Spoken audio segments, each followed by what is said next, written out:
Έλα, μας τώρα. Σκέτος, έτσι. Σχέτως.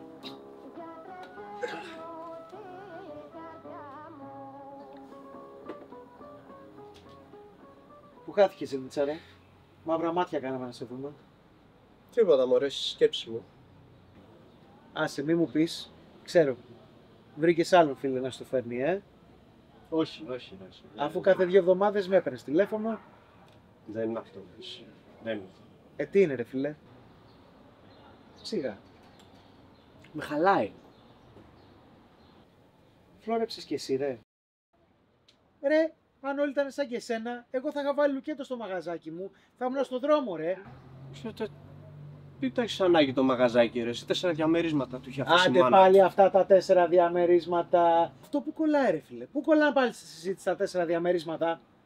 Ξεχνάς, ρε, τότε που σε παράτησε η Νικολέτα και εγώ έτρεχα κάθε βράδυ για να στο φέρω. Όπα. Δεν με παράτησε. Από κοινού το χωρίσαμε, εντάξει. Έτερον εκάτερον, φιλάρακο. Εγώ ήμουνα στο πήγαινε έλα κάθε μέρα για την πάρτι σου. Τα ξεχνάς αυτά, ρε, τα πετάς στα σκουπίδια. Δεν τα ξεχνάω αυτά, ρε, εσύ, αλλά. Αλλά τι? Κοίτα, ήμουν στο μπαρ πριν 2 μέρες, ωραία. Και βλέπω απέναντί μου μία κούκλα, ένα άγαλμα. Σου λέω, μου πέσαν τα αρχίδια στο πάτωμα. Δεν είχα ξαναδεί τέτοια γυναίκα. Και καθόμουν και σκεφτόμουν εκεί πέρα. Τι να της πω. Πώς να το πω. Πώς θα το πάρει. Πώς να την προσεγγίσω. Τι θα κάνει. Θα με βρίσει. Θα με λούσει με το ποτό. Τι θα κάνει. Και τι έγινε? Είχα μπει σε αυτή τη δίνη σκέψεων και είχα φρικάρει, είχα παγώσει ολόκληρος. Το κόψω, φίλε.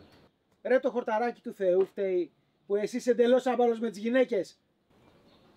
Να σου πω, ήρθαμε εδώ να πιούμε ένα καφέ, να τα πούμε όμορφα και ωραία. Δεν θα με προσβάλλουμε στο σπίτι μου. Λοιπόν, εγώ το κόβω, εσύ πεις, έλα. Πάμε. Οκ.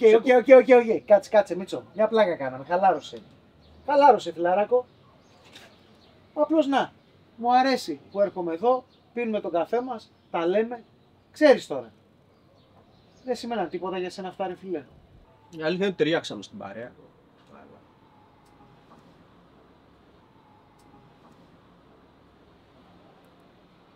Ένα τελευταίο, ρε. Έλα.